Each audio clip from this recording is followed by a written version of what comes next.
حضور نے ارشاد فرمایا میری امت میں سے 70,000 لوگ ایسے ہوں گے جو بغیر حساب کے جنت چلے جائیں گے۔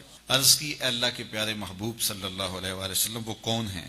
فرمایا یہ وہ خوش نصیب ہیں جو شرکیہ دم طلب نہیں کرتے، وہ دم جن میں منتر پڑے جاتے ہوں اور اس کا معنی معلوم نہ ہو، یا معنی معلوم ہو اور وہ شرکیہ ہو، تو ایسے دم کرنا، ایسے لوگوں سے دم کروانا جو شرکیہ کلمات بولتے ہیں اور ان کے پاس جانا، یہ سخت گناہ ہے، اور ایسے دم کرنا شرک ہے، اور ایسے چیزوں کی تائید کرنا بھی شرک ہے۔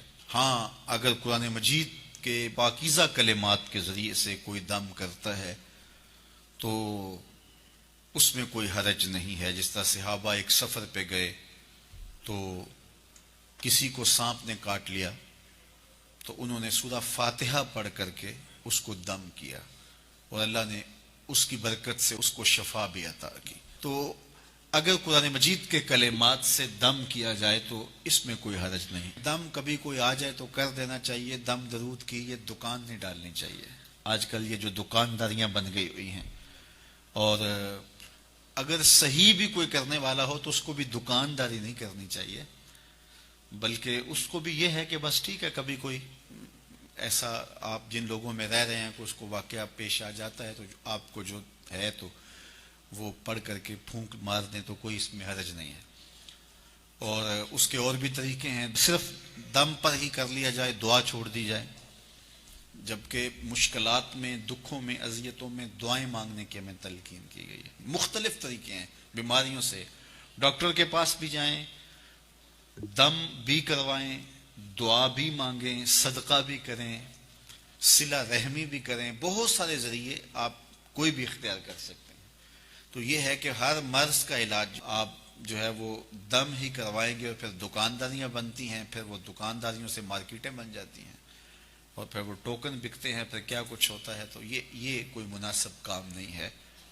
تو یہ کام تو بڑا ہے، اس وقت اس پہ ٹیکس بھی کوئی نہیں ہے، اور اس پر کوئی انویسٹمنٹ بھی نہیں کرنی پڑتی، اور لاکھوں کروڑوں روپے اس پر کمائے جا سکتے ہیں، اور یہ کاروبار چلتا بھی بڑا ہے۔ وہ چونکہ یہ پھر ہر پیر کو، ہر جو ہے وہ بدھ کو، ہر منگل کو، ہر اتوار کو کوئی دن رکھ لیا جائے تو بس پھر لوگوں کے تانتے بن جاتے ہیں۔ یہ قوم ضعف الاعتقادی کی مرض میں مبتلا ہے، اس لیے کوئی بھی کہیں بھی بیٹھ جائے، ایسے لوگ جنہیں استنجا بھی کرنے نہیں آتا، جنہوں نے 6 ماہ سے غسل بھی نہیں کیا ہوتا، وہ بھی بیٹھے ہوتے ہیں تو وہاں بھی ہجوم ہوتا ہے۔ میرے پاس ایک پڑھا لکھا شخص آیا اور ایسے شخص کے بارے میں سرکار جی کہہ رہا تھا جس کو کلمہ بھی یاد نہیں ہے۔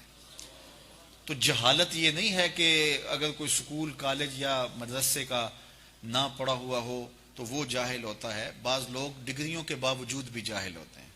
شعور کی دولت یہ اللہ کی عطا ہے، جس کو چاہے عطا کرتا ہے۔ میں نے دیکھا بڑے بڑے پڑھے لکھے، سمجھدار، سنجیدہ متین، بعض اہم عہدوں پہ فائز المرام لوگ، لیکن وہ ایسے لوگوں کے پاؤں میں بیٹھے ہوئے ہوتے ہیں جو جاہل، اجڑ اور گنوار قسم کے ہوتے ہیں، جنہیں بات کرنے کا سلیقہ اور تہذیب بھی نہیں ہوتی، جن کے بدن سے تعفن اور بدبو اٹھ رہی ہوتی ہے، 6 ماہ، سال نہائے نہیں ہوتے، تو وہاں جا کے بیٹھے ہوتے ہیں اور آسمان کے سمجھتے ہیں یہاں سے فیض ملا، یہاں سے گندگی اور غلاظت مل سکتی ہے، فیض نہیں مل سکتا۔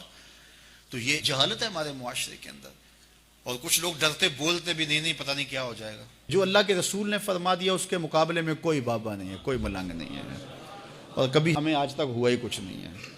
وہ ایک بندے نے کہا یہ تباہ ہو جائے گا، برباد ہوئے گا، میں الحمدللہ ابھی بھی رسول اللہ کے دین کے گیت گا رہا ہوں۔ تو کچھ نہیں ہوتا، ان لوگوں کے جو ہے وہ مکر و فریب ہوتے ہیں۔ تو فرمایا کہ ایک تو یہ رقیہ نہیں لیتے، یہ جو شرکیہ کلمات سے بھرے ہوئے دم ہوتے ہیں، ایک تو فرمایا وہ نہیں لیتے، یہ جو 70,000 لوگ ہیں جو بغیر حساب کے جنت میں جائیں گے۔ اور دوسرا فرمایا اور یہ وہ خوش نصیب لوگ ہیں جو بدشگونی اختیار نہیں کرتے، اور فرمایا کہ وہ داغ بھی نہیں لگواتے، بدن کے مختلف حصوں پہ مختلف داغ لگوا لیتے ہیں، فرمایا ایسا بھی نہیں کرتے، اور وہ اپنے رب پر ہی بھروسہ کرتے ہیں، اپنے رب پر ہی توکل کرتے ہیں۔ 70,000 لوگ ہیں ایسے جو بغیر حساب کے جنت میں جائیں گے۔